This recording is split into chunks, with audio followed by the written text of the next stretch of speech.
Wow. Wow. First time I've just seen that. Now I'm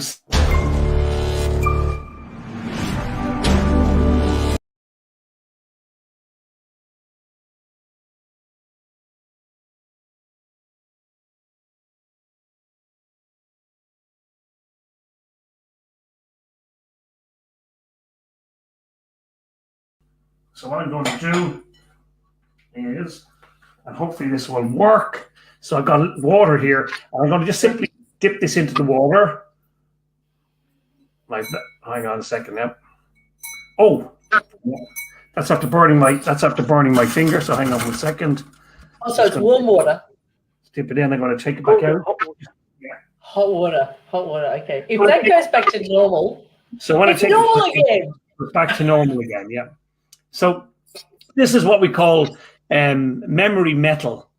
And the reason I'm using this, the reason I'm just showing you the memory metal is to say to you that once the metal is in the right environment, and in this case it has to be hot water, but once it's in the right environment, then it will return. No matter how many times you pull it, it will return to its original shape. Now, the reason I say that to you is that one has to be guarded when you take, human tissue or tissue from any other species, and you take it out of the body, and then you do things with it, and you see how the tissue reacts, because that can be quite misleading, very misleading, in fact, because the tissue is not going to respond the way it does when it's in its natural environment with, the pH and the fluid dynamics and the specific temperature. So that's just one little thing I'm going to say, because, of course, obviously, from fascia science viewpoint, it's typical that we would take tissues out of the body of a rat, or maybe even human connective tissue, and we do things with it. So we just need to be careful about some of the assumptions that we jump to in terms of saying, oh, that's what the tissue does, or that's how the tissue reacts or responds in the human body. So that's just, and we may come back to that then. That's just a kind of a foundational piece. Do you want to add something, Joanne, before I go on?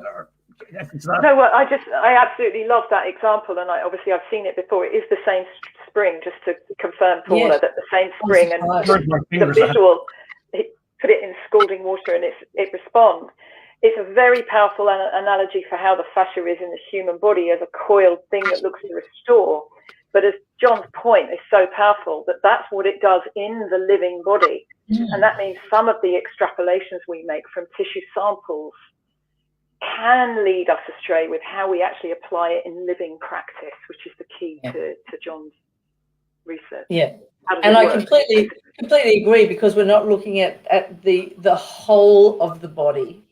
We're taking something out and making it inert, and then expecting that it's going to perform the same thing it would when we're using functional dynamic kinetic movement change. Hello, everybody. It's Paula Nutting, your musculoskeletal specialist, and this is number 2 in our sessions of Ask Me Anything, and I am delighted to have some big guns on tonight. I've got John Sharkey here, who is our clinical anatomist and amazing guru in all things fascia, over from Dublin in Ireland. And I've also been blessed in the last little while to actually get Joanne Avison, who's coming in tonight as well. Her skill sets, I'm going to get her to introduce herself a little bit more, but her skill sets are basically yoga in background, structural integration, and a link between yoga and fascia, and the research that she's built in to actually give more credibility and more volume to how fascia and how yoga can work with people in an integrative way. But Joanne, I'm going to get you to unpack that a little bit better than what I've just done. And then I'm going to introduce the fact that John is going to be talking on site-specific fascial tuning pegs. I need to know what that means. And places of perilous passage. I'm thinking that's not so cool if you've got a stutter, but that's all right. And the myofascial considerations in upper extremity entrapment neuropathies. So we're going to hang on to your seats. Get ready to type stuff up in the chat box with these guys, because we got 45 minutes. Maybe, I don't know if we'll actually be able to contain John for 45 minutes, but we'll see. We'll do our best. But Joanne, I want to start with you. Tell us about yourself. Well, thanks, Paula, and thank you for the invitation to be here. It's a privilege. I've heard about you, and of course, my respect for John's work goes without saying.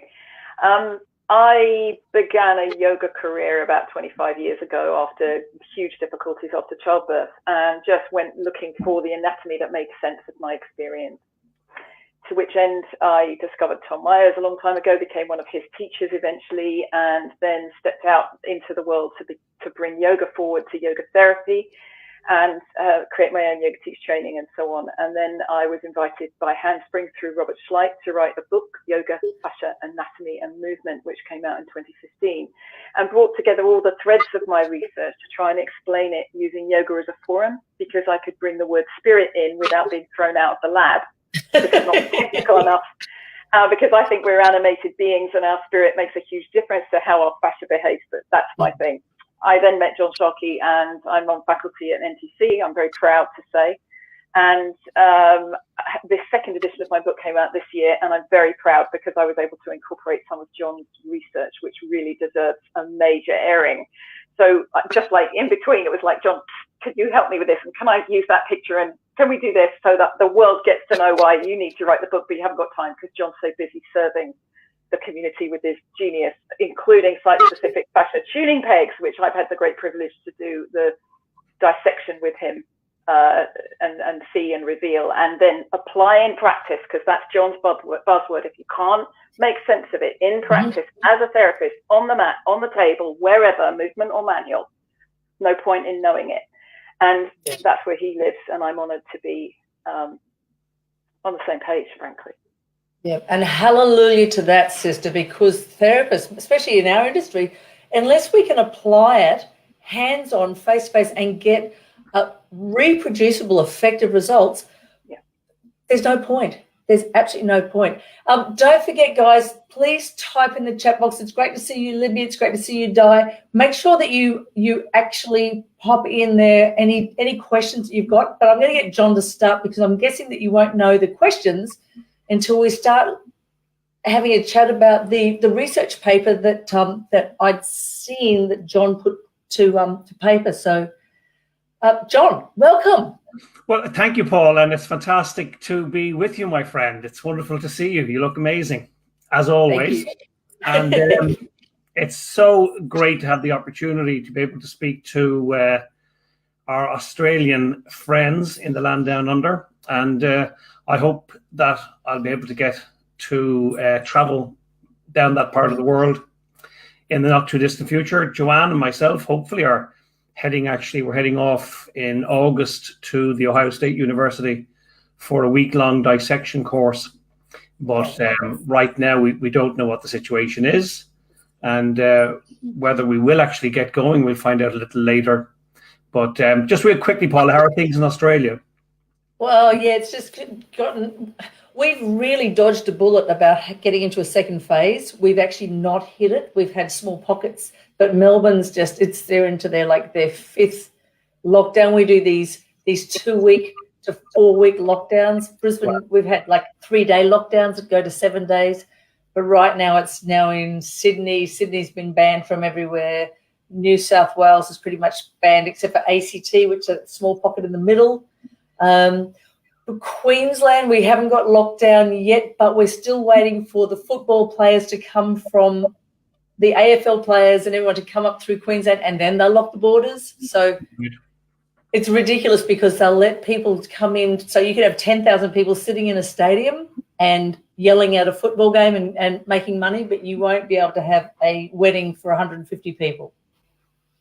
Well, we've had similar situations here. I'm just completing my second paper related to COVID for bodywork therapists and movement practitioners. And in the UK, they've just had the Euros, so 60,000 people in Wembley Stadium. So we have this kind of a little dull period right now, but you can be absolutely guaranteed that if you follow. I'd love to see these things. Yeah. These. Now, tell me, because we have them, they said you have to wear them outside. So we just put them on. It's the same one. People have been wearing them for weeks and weeks and weeks and weeks and weeks and weeks and weeks. Is that a waste of time? Because people don't change them after 20 minutes. Well, no, I wouldn't say it's a waste of time. Something is better than nothing. And of course, yes, the issue is that you're taking in, air. So these little molecules are this is a defense mechanism. So you should be changing them. And the truth is that this is where the coronavirus gets into the body. And of course, we now have the variant Delta. That's what it's called, variant Delta.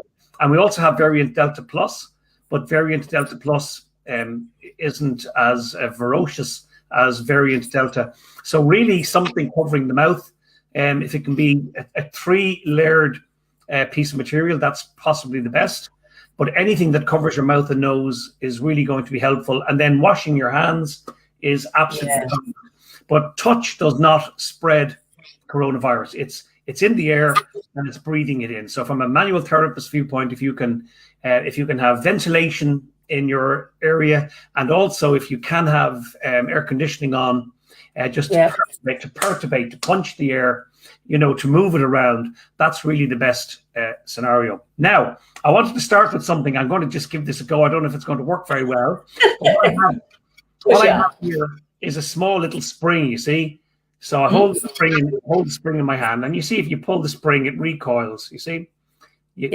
So that's what a spring is meant to do. Now, if I take this spring and I do this to it, okay? Say I do that, and then I bend it like that, and then I bend it like this, and I bend it again there. So now I think I've made a pretty good mess. Remember, I'm dyspraxic, so things like cameras, and this is actually my right, but it looks like my left arm is up on the camera, and it just causes mental stress for my brain. But anyway, where's the camera? I'll come back. Perfect. Camera's there. It's perfect. Right. So if I said to somebody, could you put this back together the exact way it was? I mean, really, it would be an impossibility to do so. But what I'm going to do is, if I can manage this, so just bear with me. So I brought in some water. Whoa. So what I'm going to do is, and hopefully this will work. So I've got water here. And I'm going to just simply dip this into the water. Like that. Hang on a second now. Oh, that's after burning my finger. So hang on 1 second. Oh, so it's warm water. Dip it in. I'm going to take it back out. Hot water. Okay. If that goes back to normal, so when it's normal again. Back to normal again. Yeah. So this is what we call memory metal. And the reason I'm using this, the reason I'm just showing you the memory metal, is to say to you that once the metal is in the right environment, and in this case it has to be hot water, but once it's in the right environment, then it will return. No matter how many times you pull it, it will return to its original shape.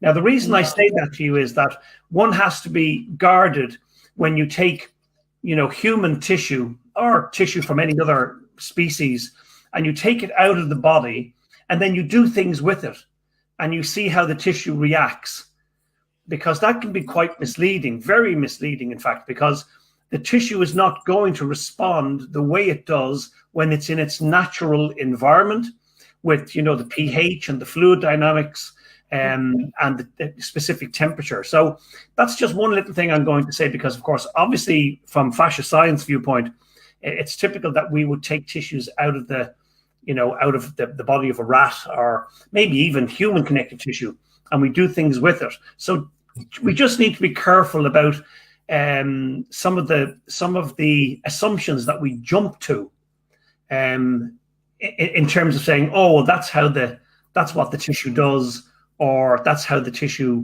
reacts or responds in the human body. So that's just, and we may come back to that then.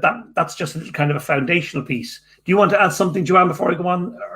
No, well, I absolutely love that example, and I've seen it before. It is the same spring, just to confirm, Paula, that the same spring, and the visual, put it in scalding water and it responds. It's a very powerful analogy for how the fascia is in the human body as a coiled thing that looks to restore.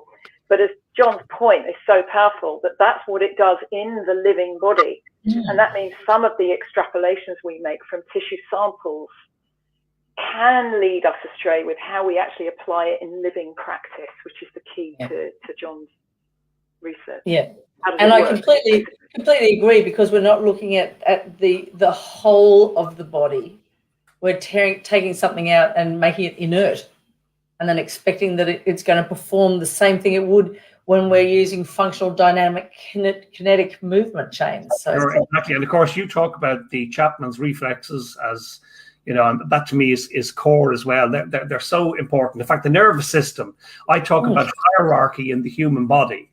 So if we think about from an evolutionary viewpoint, we now, Homo sapiens, we have been around somewhere in the region of maybe 175,000 years, something like that. There's some academics say it's about 250,000, others say 150. Let's say 175,000. Now, there have been other Homo species around, but they're now extinct. Homo sapiens arrived on the scene approximately 175 years ago. And what's 175,000 years ago, yeah. And so what's happened, of course, is that while there were changes here on this little blue dot on the Earth that we're living on, there were changes, for instance, in oxygen content. People ask me about the large dinosaurs. Large dinosaurs would have become extinct one way or the other because the large dinosaurs did not have diaphragms. So as oxygen levels on the Earth were lowering, they would have suffocated one way or the other. We have diaphragms which help us to take in the quantity of air that we require, and then we extrapolate oxygen from that. So, you know, there have always been extinctions on this planet, but those species that were able to evolve and adapt, they're the ones who are still here. And so we've gone through various adaptations, and it would seem to me, now remember, you know, I'm expressing an opinion that's based upon my studies over the last, we'd say, 42 years of my life, and listening to various different experts and reading, you know, various different research papers.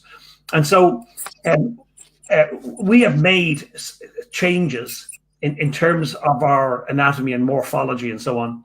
And those changes then guaranteed our success. However, it would seem to me that the body made changes that are of a temporal basis. In other words, they are very specific to time. And it wasn't always the best adaptation or change, but it was the change that made sure that we survived. An example, for instance, would be if I get an unexpected perturbation, a fright, somebody fires a gun behind my back and I hear a noise, I'll do this. What I won't do is I won't do this. Now that is a demonstration for you in terms of hierarchy. That shows you that not all muscles are the same. It tells you that there are certain muscles or muscle fibers that are more prone to whatever terms you wish to use, contracting or shortening, and there are other muscles that are more prone, therefore, to being inhibited. And these are really the terms that I encourage people to use.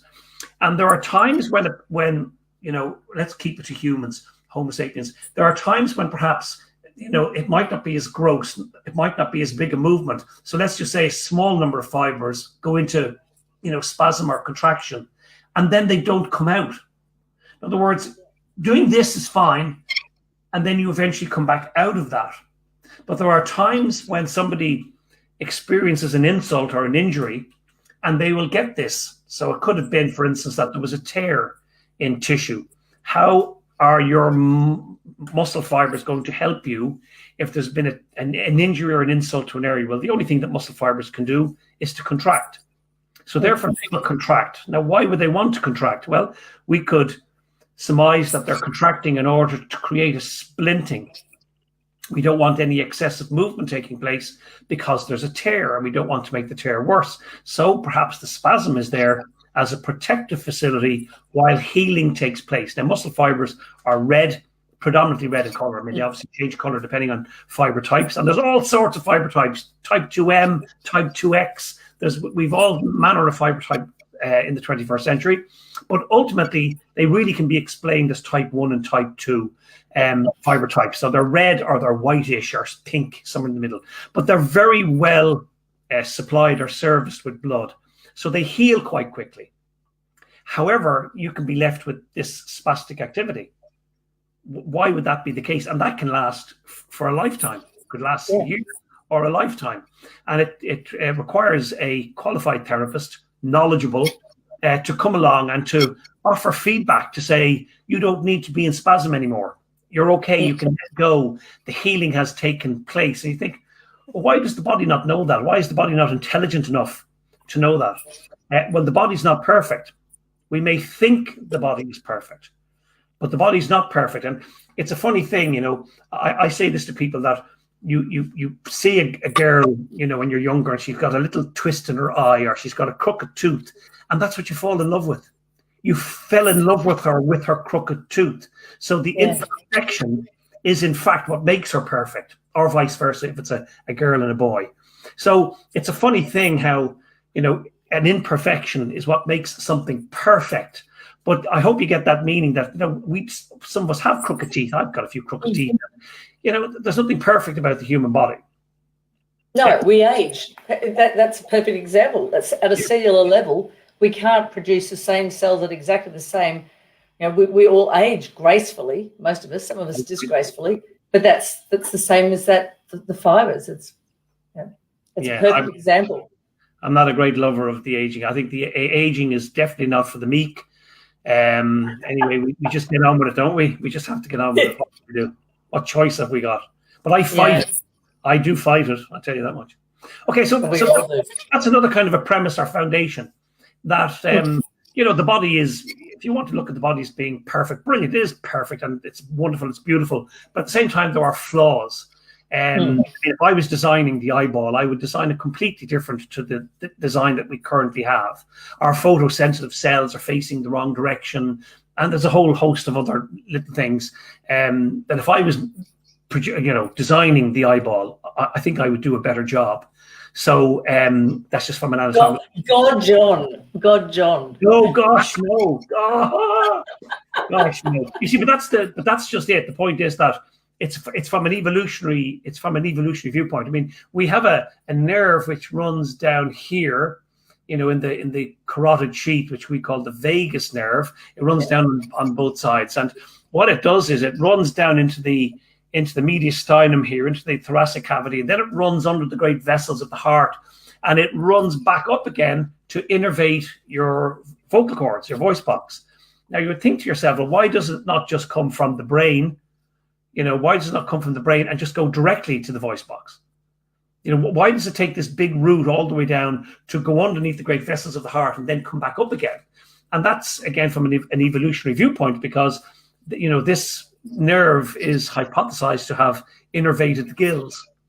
And so through evolutionary changes, these small changes that have occurred over, you know, millennia, that this is what we have. And so things changed, and you end up with nerves and some blood vessels sometimes taking what we call a tortuous route. Yeah. I don't want to keep talking all the time. I'm going to get on to fascia tuning pegs and place them. You take your time. I'm loving it. But Joanne, do you want to add in anything there? All I want to say is that I think one of the highlights that you made there, John, is that the tiny differences can have huge impacts. And this is something that John and I both work with in teaching manual therapists, but also in movement. We work quite hard to bring people's awareness to the micro moves, because very often in yoga, for example, we get caught up in, can I do the big Lord of the Dance pose, or can I do King Pigeon fully? But actually the micro movements and the in-betweens, the little things that might release that little tiny contraction adhesion that John just referred to, then of course feed back to the body as a messenger to say, it's okay, I'm healed. And that little area is working freely. And then there's a cascade effect through the rest of the system. And I think that's one of the absolute powers of the fascia tuning pegs is A, their site specificity, but B, this idea that we can tune in 2, 4, 6 places and then leave the body to self-regulate and self-correct and go out and sustain the work that we did on the table. I mean, that's my experience of using them. And I've had the great privilege of practicing them directly. And I phone John up and I go, well, I did exactly what you said, and this happened, and this happened, and the stories are just building up of the scale of the difference relative to the minutiae of the changes. It's extraordinary. It's funny because you look at someone saying, I'm going to do a massage on the body for 60 minutes. And you think, you could spend 60 minutes here.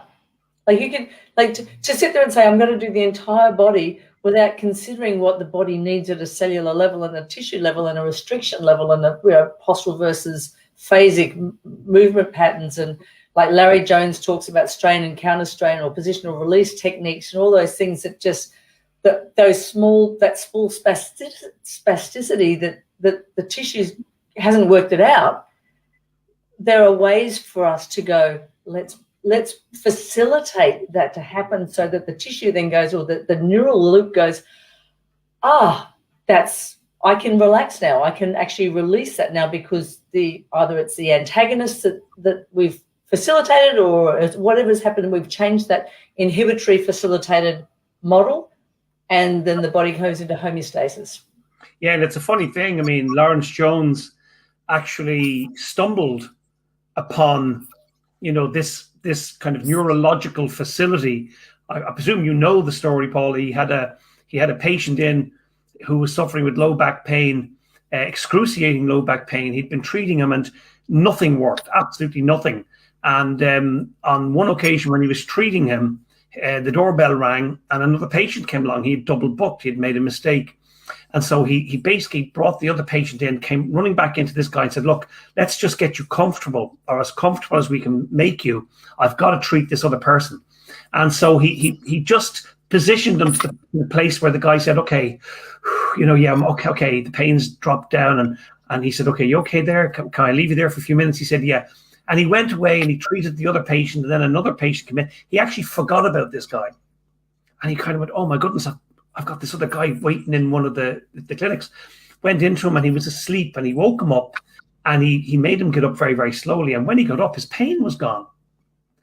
And that really, intrigued Lawrence Jones. And then he spent the rest of his life, over 40 years, investigating what went on there. What is it? What happened? I was doing all these fancy techniques, but yet it seems to be that I placed him into a specific position. And this somehow rebooted the system. It's exactly what we do, really. We reboot the system. Now, I know some people may not like the analogy of computers and humans, but, if something happens with your computer, you don't just go and buy a new computer. Sometimes you do a daddy pig on it. I don't know if you know Daddy Pig, but you switch the computer off and then you switch it back on again. And suddenly, everything's back to normal. So, tell me about the pigs. I want to know what the pigs are. This is me phoning John saying, oh my God, my computer's not doing what it's supposed to. And he just goes, Daddy Pig. Just Daddy Pig. But before we get into that, Libby Jones O'Flaherty has asked, would the vagus nerve wandering under the heart have something to do with the heart evolving above the head? Didn't I hear you say that's something in an interview, Joanne? I just said the heart starts above the crown, technically in the embryo, and it's a discussion John and I are elaborating because we can't.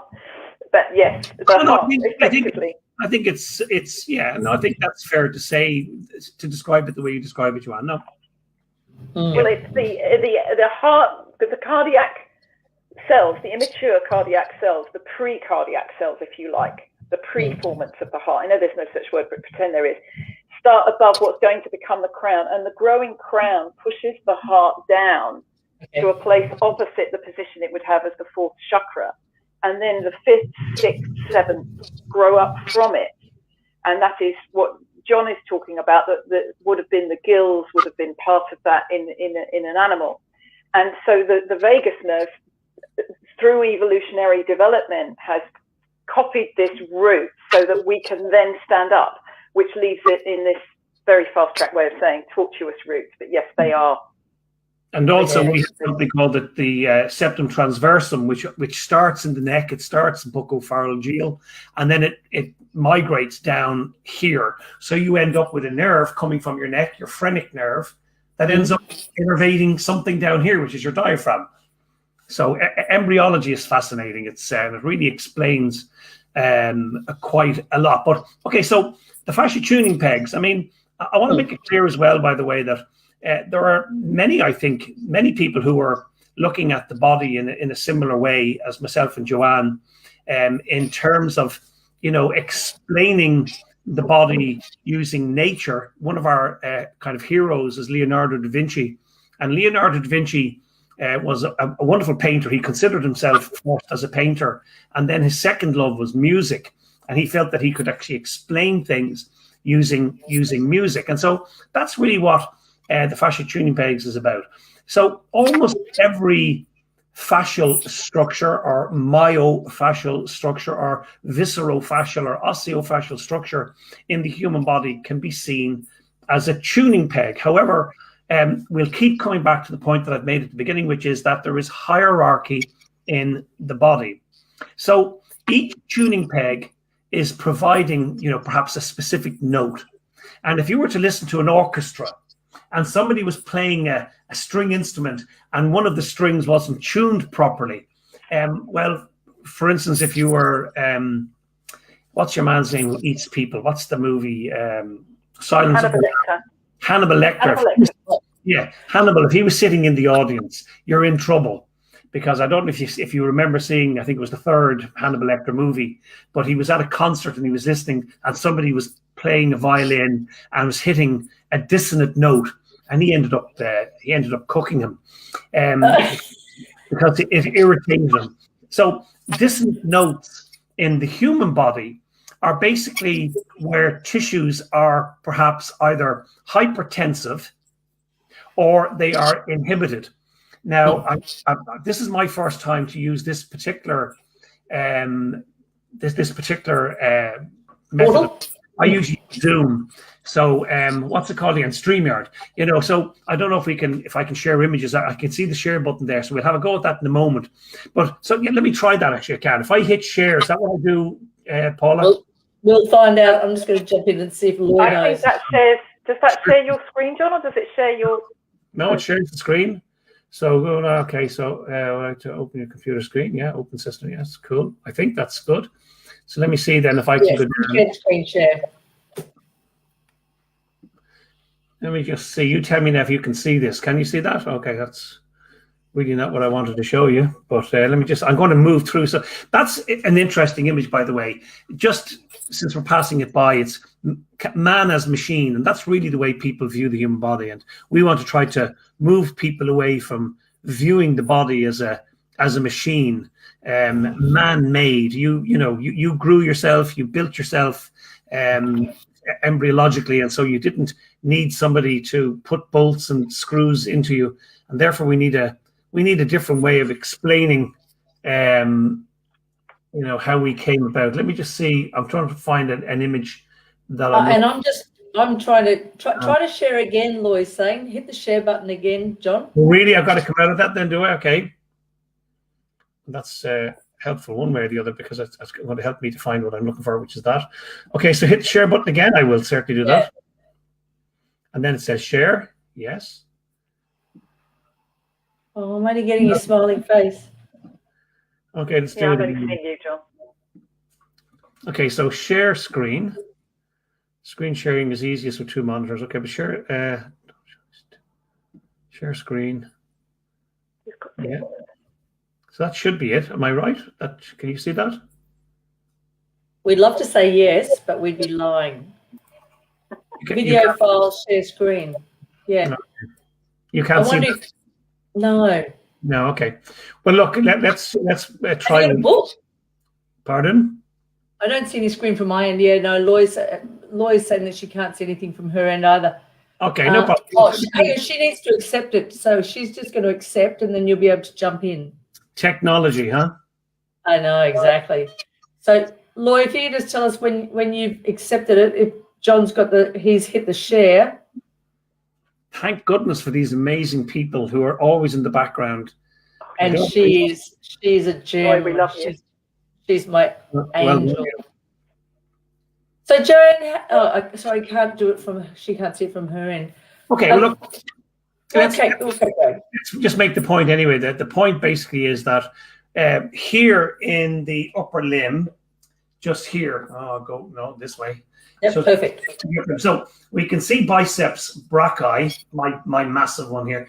Biceps brachii. I take 2 fingers in from the end of the gaster, so from the end of the muscle belly, and you see the tendon. Now I can take my finger and I can hook it around the tendon. I can pull the tendon up. You can see that up. You can see that.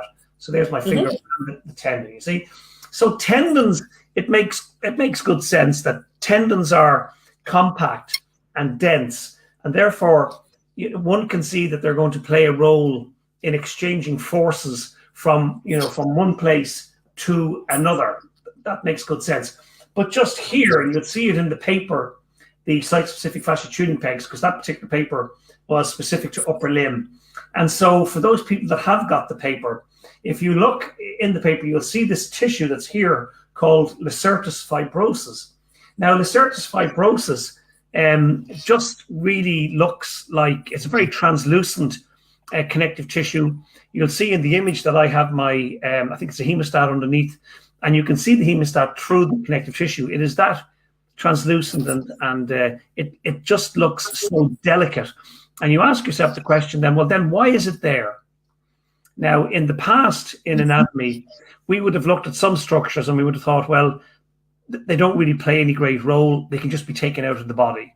In fact, that's still prevalent because people will use certain tendons in one part of the body to substitute issues that are going on in other parts. And it's amazing how that changes the dynamic in terms of human movement and the experience that people have, not just of pain, but other changes in sensations.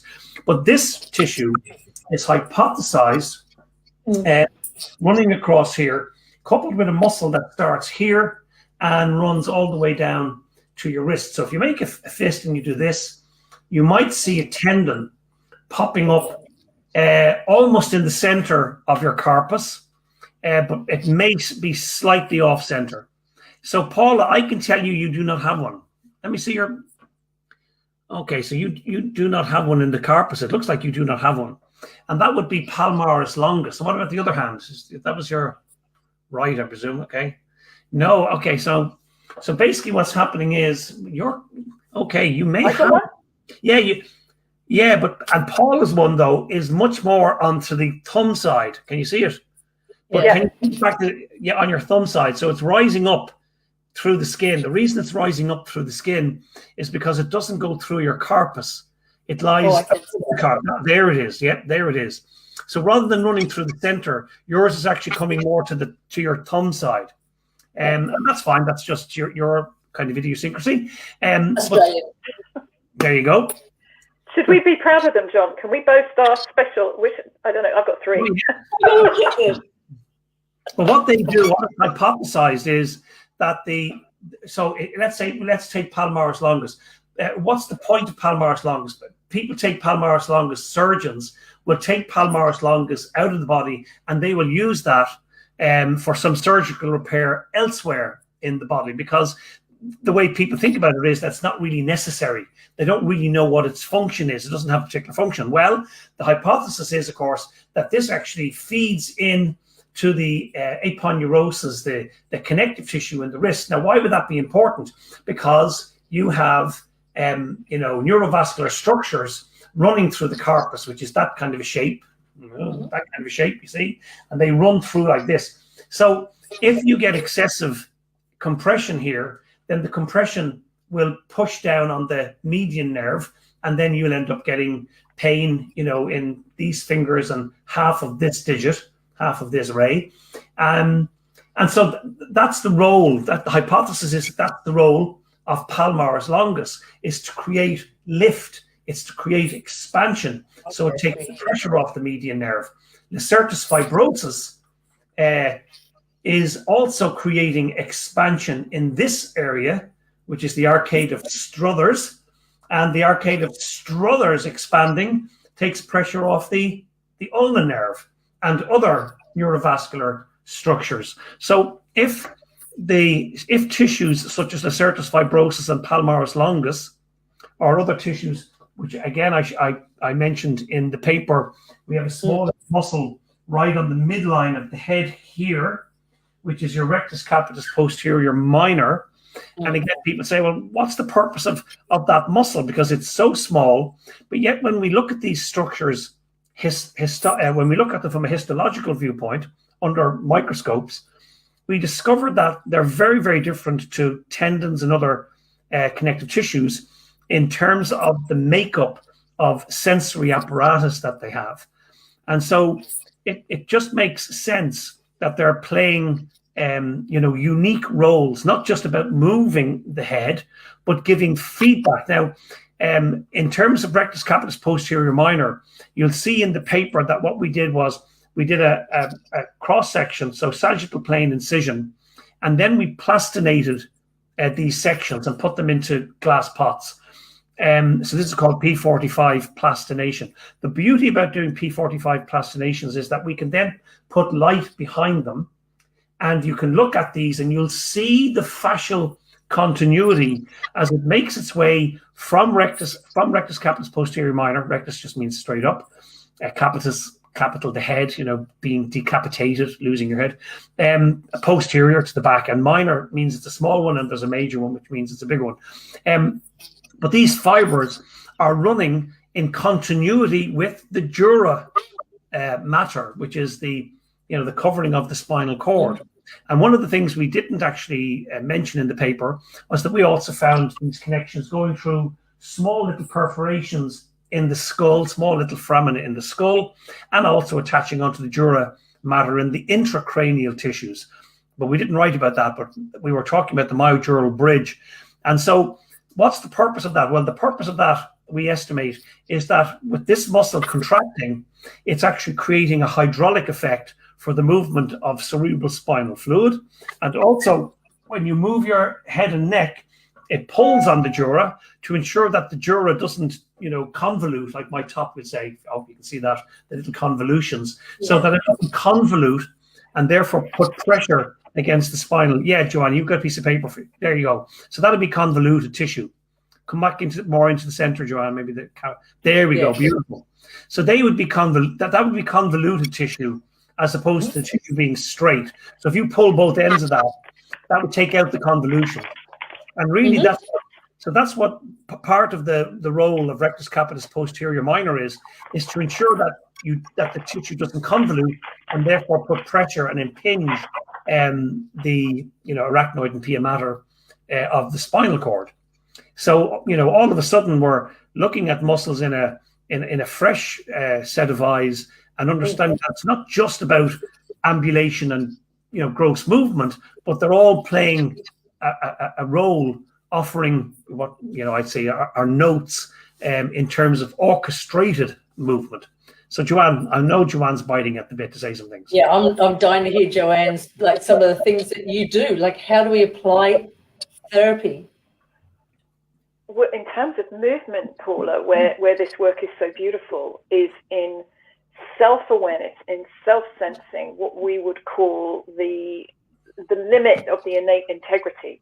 And so what we're doing is really, I think, John, and correct me if you disagree, but I kind of know you don't, is that when we find that balance, we talk about the middle way in certain spiritual practices. In yoga, we're always looking for the place at which the masculine and feminine elements, Ida and Pingala in yoga, come together. And then there's the spontaneous arising of Sushumna, which is basically balance. So we can see that as a metaphor for the compression element, the tension element coming into balance and allowing the spontaneous arising of what we call Sushumna, of nothingness. Because here's the thing, in real life, when your client's happy, they don't feel anything. They don't feel pain. They don't feel upset. There's just this wonderful neutral, this ability to relax and just in the sense of be at ease. And so what I think John is highlighting is that the tensional element, if you will, the feminine element in yoga we call the Ida element, has been kind of left out of the maths, physics, chemistry of structure up until the 21st century. And what we're now bringing in is this understanding that we don't have to power our way through as if we are compressive forces like a building. We can dance and balance our way through because we're tension compression forces united to express that balance. And so in yoga, what we do, it's a plea to not go to extremes where we do what we traditionally think of as stretching, because unlike that spring that John was able to restore in hot water, once you've uncoiled the spring of the coiled tissue beyond its limit, you've straightened it too much, you can break it. And as John said, you also don't want to fold it too much because you compress it. And that could be the rectus capitis posterior minor compressing on the dura mater because it's folded, but it's not because of the way it's balanced.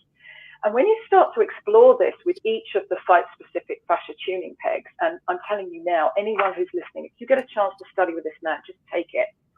Just whatever it takes, take it, because the difference it will empower you to make to everyone you meet, movement or manual, is worth its weight in gold.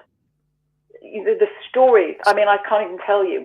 John and I are both storytellers, obviously, and that we spend time sharing stories, and it's so exciting because it builds the momentum for the next paper or the next piece of writing, so that we can share it, because we're both, that's the illness of the storyteller, isn't it? That's the dilemma of the storyteller. Do you spend your time gathering stories or telling stories? And finding that balance so that everybody else can share those empowerments of both tension and compression in balance. That's the key, is the in balance.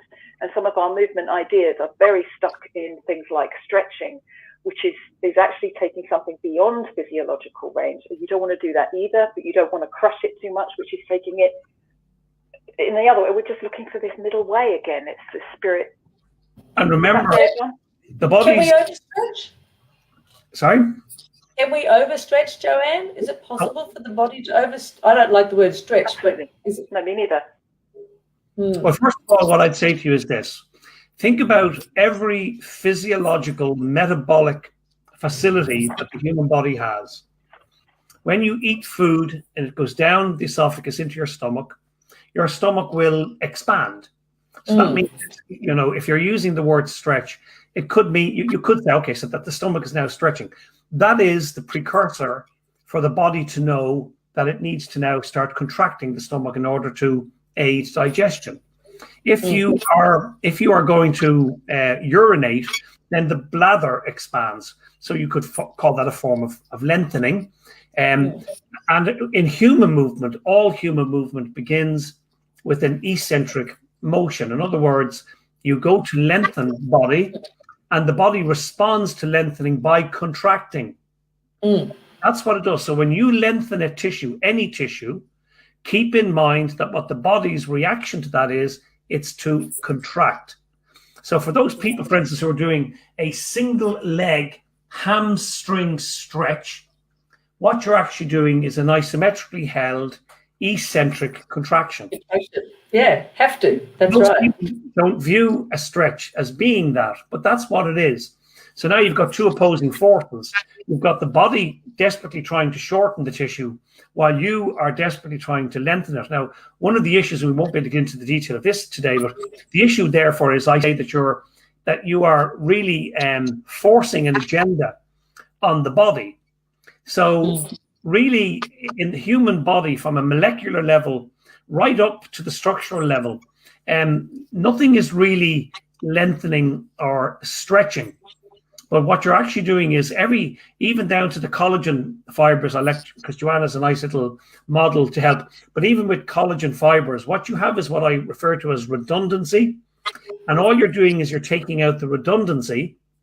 And when you've taken out all of the redundancy of the collagen fibers, if you go beyond that, now you're stretching. Maybe you'll say a few words about that then. So basically this lovely little model, this is it in linear, and of course nothing about us is linear. By definition, we're non-linear biologic forms. So everything about us is in the round, in the sense it might be a tube, but it's still rounded. So it's at least 3 dimensions, if not more. And this is a wonderful example where it's actually made of metal foldings, and it has built-in, what John would call built-in redundancy. There you go. I can apparently lengthen it. It's obviously longer there than it is there, but it recoils the minute I let go, like the spring John had before. But this one doesn't have metal memory. And what happens with this one is if I pull it and pull it and pull it and pull it and just take it beyond that physiological range, I have now left it technically in the body lax because it can't recoil. Now, the key to this is, remember that everything is in the round. And what John just said basically is, if you lengthen apparently by what we call stretching, which actually means going beyond range. So let's say lengthen by eccentric loading. Can you see that you have the opposite on the other side of the sphere, of the circle? It makes perfect sense, right? Because it's in the round. So if that bit is our lengthening that hamstring, something else has got to compress because it's in a complete continuity. And it's almost, Paula, don't laugh at me for saying this, but it's hidden in the obvious. And we missed it because we took out the Ida, we took the feminine out, we took the tensional element out, and we assessed the body for 400 years as if it was only a compression structure like a house at 90 degrees to the ground. And it isn't. So it can't possibly work like that. So what John is talking about is that the word stretch actually means beyond physiological range, and is actually saying you're beginning to do this. Yeah. And we don't want that. Do that to the tissues. This is where we, I love that the word stretch means all manner of things. People go for a walk to stretch the legs, or when you lie, you're stretched out. Or in the summertime, there's a long stretch in the evening. So the word stretch can mean all manner of things. But when I'm in a room and I'm talking to a group of therapists or manual workers or body work people or movement specialists, if I say stretch and let's say there's 100 people in the room, you can be guaranteed there's going to probably be 80 different definitions of what this thing means. So we have to be clear with regards to what it is that people think is happening, and really no particular tissue is either lengthening or shortening. It's shape changing, compressing or increasing in tension. Yeah. Okay. So how do we treat? Because I love the fact that we're looking at neuropathy. So we have so many clients and patients that come to see us with carpal tunnel or epicondylitis issues or stuff that comes right from the scalenes and down. Is there any moves that the therapists that are listening to this can okay, it's a little bit difficult, in this kind of a forum to be able to, and of course I'd love to be able to demonstrate. Again, I do have one or two videos, but unfortunately I'm not able to, I'm technically inept. So I presume it's my fault at this end that I'm not able to share some of my presentation. But the first thing we need to be able to do is we need to have the skills and knowledge to be able to assess as to whether an issue is an ascending issue or a descending issue. So again, this brings us back to hierarchy. In other words, for somebody who is, a reflexologist or a chiropodist or whoever you may be, lots of people look at everything being foundational from the feet up. And that's absolutely true. From an embryological viewpoint, there's a unique relationship, hierarchical relationship between feet and pelvis. But having said that, then we also have those people who have the cranial stuff. So, and they would try to work from the head down. Or you might have others who kind of look at the pelvis and the vertebral column, and they're looking at kind of what they might refer to as core and out. So issues can be, they can either be descending or they can be ascending. In other words, something here is where the problem is, but this compressional issue causes problems up around my neck and shoulder. And treating my neck and shoulder may give me some short-term benefit, but if you do not have the skills and knowledge to be able to trace it to the true source, then you're really not going to, get a resolution of the issue. From a hierarchical viewpoint, as I say, I'll give you kind of a quick, kind of an overview, but please remember that this is a throwaway. So, in terms of muscle fibers, type 1 fibers are the fibers that shorten, and type 2 fibers really don't shorten. In other words, your gluteus maximus does not tend to shorten, but psoas major does tend to shorten. That's another fascia tuning peg, by the way, psoas minor. People often wonder, why do we have a psoas minor? It's another hierarchical fascia tuning peg. But psoas major, everywhere you go in the world, Australia, New Zealand, Japan, anywhere in Asia, anywhere in Europe, I promise you will not see somebody coming into your clinic who has short gluteus maximus. Now, they may have externally rotated femurs, but that would not, and that might give an impression that gluteus maximus is short. but it's not. There's a neurological shortening and there's an osteofascial shortening. In other words, because the femurs have rotated, that's causing the muscle fibers to rotate, but that's not neurological. Hope that makes sense. So from a neurological viewpoint, if you look at the number of muscle spindles in a gluteus maximus compared to psoas, you can't make a comparison. Psoas is rich and replete. So there are certain muscles that are prone to shortening, and what they do is they inhibit synergistic muscles that would be involved in motion. So that's what you really need to do. Identify those muscles that are short or spastic, and you treat them first. You always treat the short muscle fibers first. But unfortunately, it's not as simple as that either, because we can look at things from a fascial viewpoint, we can look at them from a muscle fiber viewpoint, and we can look at them from a neurological viewpoint. So it depends. Let me give you a quick example of that. Somebody had a spasm in the neck. We talked about that earlier, okay? So now the tissues now go into spasm. So this is called a monosynaptic reflex arc. This is wasting energy. The amount of ATP that's being utilized here is crazy. And it's just constantly tissue sending information to the spinal cord, back to the muscle, telling it to contract. And of course, when the tissue is like that, then this interferes with the supply of nutrient-rich oxygenated blood. So what way is the tissue operating when it's operating in an anaerobic capacity? Now, if you're working anaerobically, it means that you're producing lactates and phosphates, which are very strong inhibitors.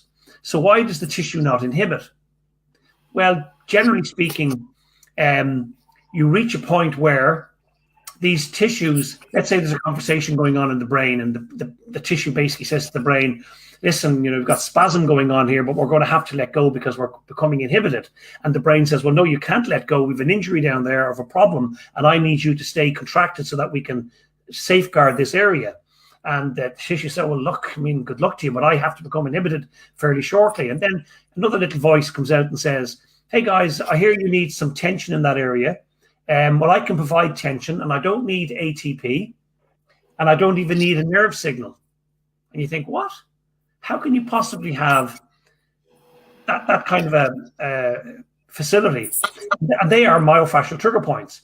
The myofascial trigger points do not require ATP, and they do not require a nerve signal. Or secondly, the fascia says, well, I can thicken around this area, and now this will become your posture. So now you can lower the level of neural activity into the muscle, but now this is now your posture. So fascia changes over a much longer period of time compared to neural activity, which is very fast. So there's a time element. If somebody's coming to you and they've had the issue in their tissue for a long period of time, well, then you're probably going to get more bang for your buck approaching it from a fascial viewpoint on a hierarchical basis. If it's short term, more acute, then some kind of neurological approach would probably give you more bang for your buck. And again, I'm talking about I'm talking about on a time basis, hierarchical basis.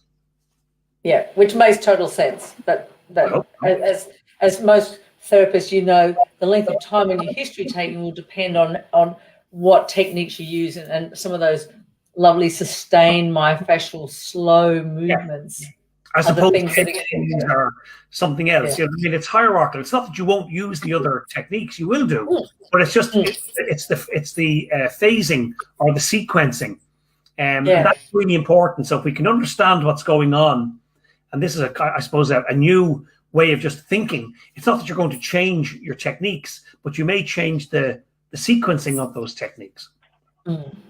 Joanne, do you apply the peg, the tuning peg work when you are running a yoga class?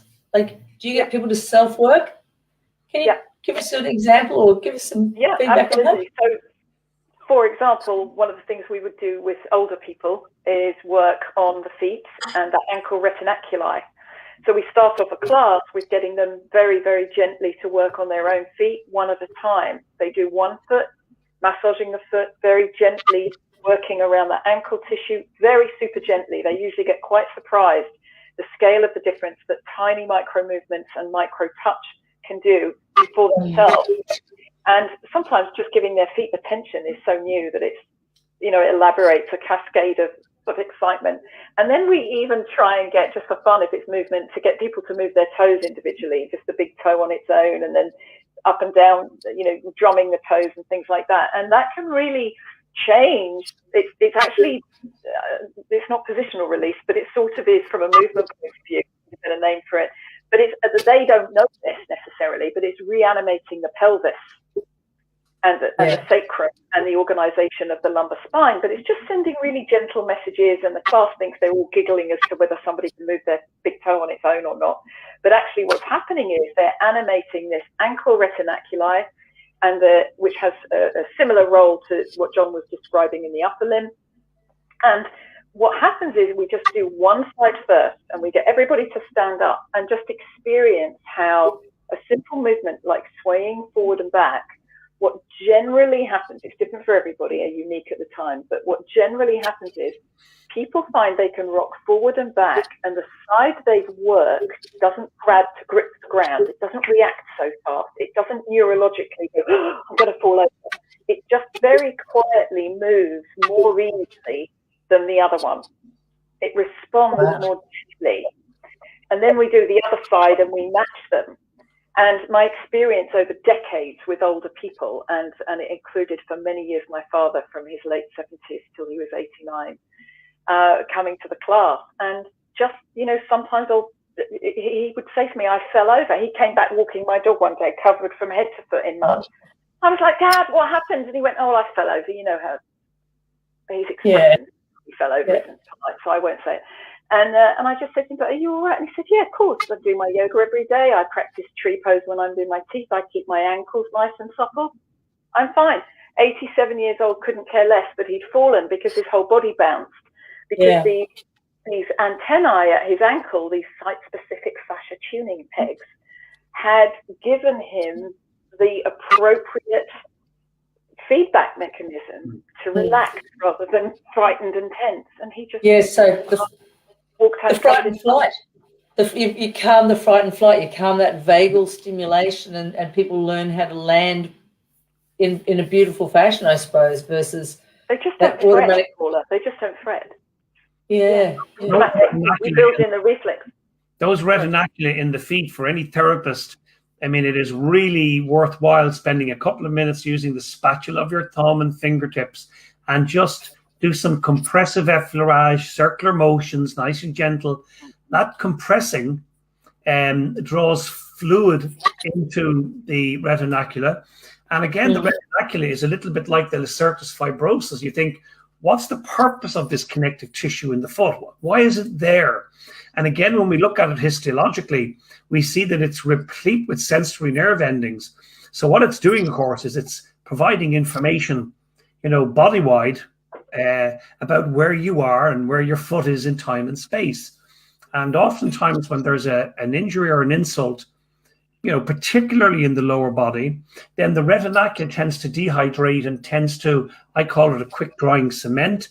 So it tends to strangle the tendons in the lower limb. So as Joanne has kind of very nicely stated, some nice gentle, and it really is gentle, compressive effleurage just really helps to mobilize and return a little bit of motility to those tissues and wakens them up, that they become alive.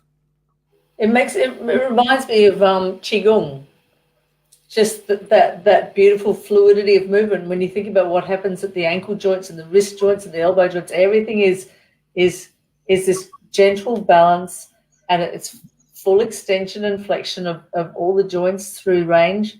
Sure. To think that the efficacy of, if we had a look at what happens with people who have, because they do it daily, the Eastern philosophy, Qigong and Tai Chi, but especially Qigong, is a daily practice, and you don't see horrible incidences of falls and stuff with many of the over 80s through there. So bring it back again just for the viewers. If you think of a muscle like, again, biceps brachii, and we say that, here is the origin and here is the insertion.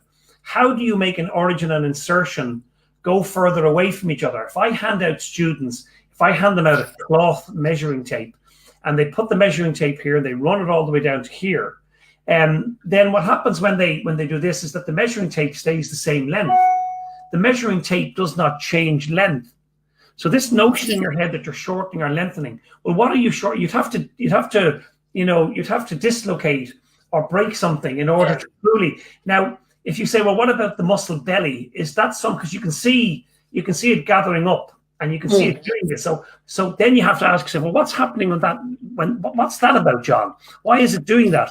And that's where we're getting into this idea of, even from the molecular level, you're looking at proteins made up of monomers and polymers, and they're simply moving around each other. They're moving around each other to create shape change. But they're folding, right? Yeah. They're folding and unfolding, perhaps. Joanne and myself, I think, are still trying to create the language. We're trying to come up with the appropriate vocabulary. And it's certainly not done and dusted. We're not going to come along and tell people what it is. We're very interested in hearing what people have to tell us. What language do you think would be most suitable? So, for instance, we call that contraction. But do people know what the word contract means? It means to shrink. So if this is shrinking, then what is it in this direction? So the word contract, I'm not saying it's a bad word, but I'm saying it's well, actually, I am saying it's a bad word. The word contract is very confusing to a physiologist, and it doesn't really make an awful lot of sense. But then again, these guys, as we know, muscularis means little mice. So oftentimes we have names associated with physiology and metabolism that really don't tell us anything about what's actually happening. Joanne, you wanted to add something in there real quick? Yeah, I just wanted to show this to Paula, just because it's a beautiful model Graham Scar made me of a different kind of tensegrity model, where you see you have the tension and the compression. But isn't it interesting that when we spiral this really closely, it appears that the two ends get closer to each other. And when we unspiral, it appears they get further away. But of course, it resists deformation. That's the point. It resists deformation. And they're wooden dowels. These are wooden dowels. They can't change size.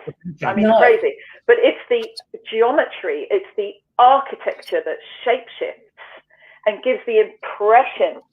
And our language isn't nuanced enough. We've still got the inherited language of 400 years that is absolutely how you apply to building a house, because you want a brick and another brick and a gap between, and it's got to be equal and linear and 90 degrees to the ground, and that's brilliant. And it serves you because it's a compression architecture. But this is a tension compression, multi-dimensional, spiraling, human, wet breathing, dramatic, animated, archetypal mixture of imperfection personified. And it's human, in other words, it's human being. And so what we're trying to do is find a language that doesn't give us license to say what we like and then make up the explanation, because that is anything but scientifically cogent and powerful, but to get a coherency and allow for the nuance that is being human. And the fascia is the interface of that. And it's obviously been, up until the last 30 to 100 years, it's been mostly omitted from the equation. Dissected off and thrown away. Yeah. Well, that's, and good luck to you both, because it looks like that's where you and many others, I guess, like Robert Sharper is just another person that comes off the top of my head, and his, the Schleip family, that we're trying to find a body of knowledge that we can actually put the correct labels versus the labels that we've currently got. And also keep an eye out for our good friend Karen Kirkness, who is another anatomist based in Scotland, and she's doing amazing work and has a beautiful book coming out called Spiral Bound, which strongly recommend to your followers and to everybody out there. I'm sure Joanne can put the details up in the chat. Yes. Yeah, and I want to know Joanne's books, because I'd love for my goodness, what an amazing book. Yeah, what an amazing book. It's just it's an absolute must-have. Joanne's book? Yes. Well, actually, Joanne and Karen's, both of them are just amazing books. I was going to write a book, and then I read Joanne's and said, no need to. Joanne's done it. And now with Karen's book is just a tour de force. It's one of those books that you'll read and you'll come back to I carry Joanne's book around with me all the time. She knows that. And I constantly talk to students about it, and I make reference to certain pages, and it's just a wonderful, wonderful resource. So these are probably the two most important textbooks that I've read in the last 20, 30 years. Well, that says volumes. John, stop. Yes. You think I'm paying him? The thing about Karen's book that she's done that's so brilliant, it is very oriented around yoga, but don't be put off if you don't speak fluent yoga, because what she goes into in so much depth is the embryology and the spiraling nature of how we're born with our limbs pointing out and how we spiral. And she talks about chirality. We call her the chirality queen.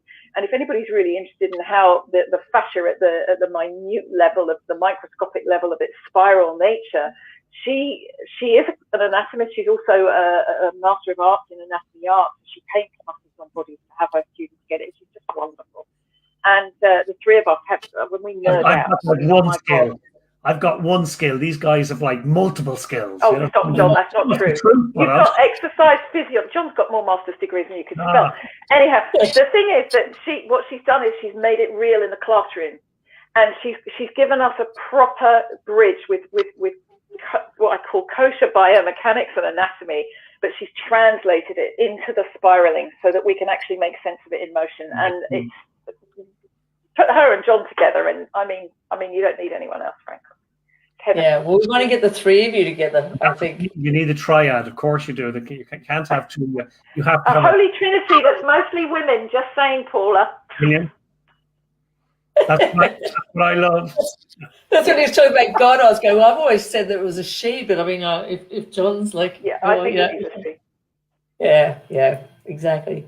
Mother matrix. Matrix means mother, Paula. And fascia, as far as I'm concerned, is the mother matrix. Matrix is mater. Geometry, geo, earth, metry, meter, comes from measure, which comes from mater. So it's the measure of Mother Earth. And really where John comes from and where Karen comes from is the geometry behind the self-assembling of the fascia matrix. And missing it out was a major, major error. And it's being brought forth now. And I think it's the interface of our animation to our physiology, and we have to honor it. Hallelujah. And can I just say, for a 45-minute, and I knew it was not going to be 45 minutes, and I'm so grateful for you both to be hanging in and imparting your knowledge. And all I can say is thank you, because if this, like John, your paper, which is so interesting, and I read it a couple of times, and I'm going to go back to it, and I just would encourage anybody who's been listening to this or will listen to the recording later to get these books, because I'm going to be jumping onto Amazon and buying the hard copy. I like hard copies. I'm more of a hard copy kind of girl. Can I just say, Paula, that John very graciously wrote the Appendix B in my book, and in it is a list of all his papers recently, not including the new COVID ones. But it's a matter of great pride that I just tell everybody read them, because his work, John, you literally are bringing the real heavy-duty world of the classical and bridging into the contemporary in a way that we can all cross the bridge. And I don't care, this isn't flattery, this is just gratitude on behalf of the world. It's superb. Yeah, and I tend to get a lot of praise, but it's Joanne and Karen and others, including my wife Fidelma in the background. Really, I'm useless. I'd be lost without all of them. And Paula, I was panicking at the time difference between Ireland and Australia. I'm standing in my underwear in the hotel when I'm in Australia, thinking, am I supposed to be downstairs right now presenting, or what time is it? Jet lag. So I need these people around me. I'd be lost without them. Well, I was going to say, Joanne, that the first time I was lucky enough to meet John was down in Hobart in Tasmania, where we had our massage and myotherapy, which was the double AMT in those days, with gorgeous Trish Hughes. And she said to say hello to you, John. I told her that I was going to be having a chinwag with you later. And he actually brought the massage therapists who technically have a very strong paradigm. This is all I want to learn. I only want to learn stuff on the table. I only want to learn a small amount of stuff. Don't give me research. Don't give me high end. This was a lot of years ago. And he brought research and the thought of fascia and the thought of like actually opening up the blinkers a little bit. You brought it real for so many therapists. Makes it safe as well. He makes it safe. John has a gift of making it safe for everybody to learn. And I watch him with his beautiful daughters, and it is really like, oh my goodness, you just feel so safe learning, and they learn and I learn. And one of his daughters once asked me, what is it that's special about working with my daddy? Yeah. And I just said, he's such a brave man because it takes courage to do what John does. Okay, come on. I'm just going to make it real. Making it real is, stop it. I know, but stop it. Making it real is not an easy thing, because what you've got to do is make it safe. And that means it's got to be researched, and it's got to be usable. And you said it at the beginning, Paula, very brilliantly. It's also got to be replicable by another. And that's what you do, John Sharkey. Well, hopefully we'll get down to Australia and we'll be able to do some workshops. And I'll be there. Yeah, show people hands-on applications. So enjoyed it. John, any passing words, any final words before we have to wrap up? Guys, just bear in mind that happiness comes from just building bridges, not burning them, and having good friends you can rely on, and a nice glass of Merlot in the evening, and life doesn't get much better than that. And one of the things that Joanne and myself talk about is that trees breathe out so that we can breathe in. There is such a symbiotic relationship between ourselves and trees. They're almost the opposite end of a spectrum to us. So, we need to learn to respect the earth a bit more. We need to encourage people not to be so greedy. And we need to realize that if we don't wake up, it just won't be the coronavirus. There's going to be other things coming our way. So, love your neighbor. Let's try to have more love in the world. What's happening in South Africa? So send our best wishes to all our friends in South Africa, and hope you guys are safe, and hope you're doing okay there. But anyway, Joanne, any passing words, Joanne? It's something you and I say often, John. It's all about love. We've got lots of people. It's the love of power, and for us, it's the power of love. And if we all work together, we're making it safe. Yeah, this will be my screen. I'm going to get Lloyd to snap that, and that's going to be my screen. Well, one of our friends, Paul, was at an event with us, and there was a 3-day event. And at the end of the event, Paul said to us, the one thing that was disappointing about that event was that the word love wasn't mentioned once. That really hit me hard. That struck me really hard, because, when we're starting courses here in Ireland within the NTC, I see Joanne's wearing the NTC badge, we always talk to our students about anybody who has mental health issues. Please talk about it. Don't hide them away. We want to embrace you. We want to create a safe environment. And really love, if you can love somebody and have more love for life and more love for the earth and so on, I think we'll do better. Yeah. Hallelujah. Absolutely. Hallelujah. Amen. Amen. A woman. True. Thank you so much. Amazing how we include men. Don't you think it's amazing? Female includes male. She includes he. Woman includes man. We're so inclusive and embracing anyway. And we don't discriminate when we give birth. We love our babies no matter what they are. Right. That's right. We allow you in and we allow you out gracefully. Beautifully said. Wow, I'm going to take that quote, Paula.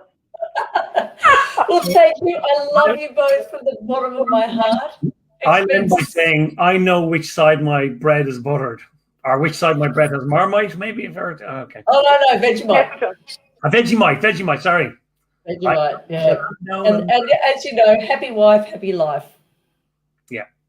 Keep it real. Yeah. Thank you. Thank you. It's been a blessing. Thank you, Lloyd. And thank you, everybody who's listened. I hope you've got so many wonderful nuggets out of this. It has been an absolute joy. Thanks, guys. Thank you, Lloyd. Bye-bye. Talk to you soon. Bye.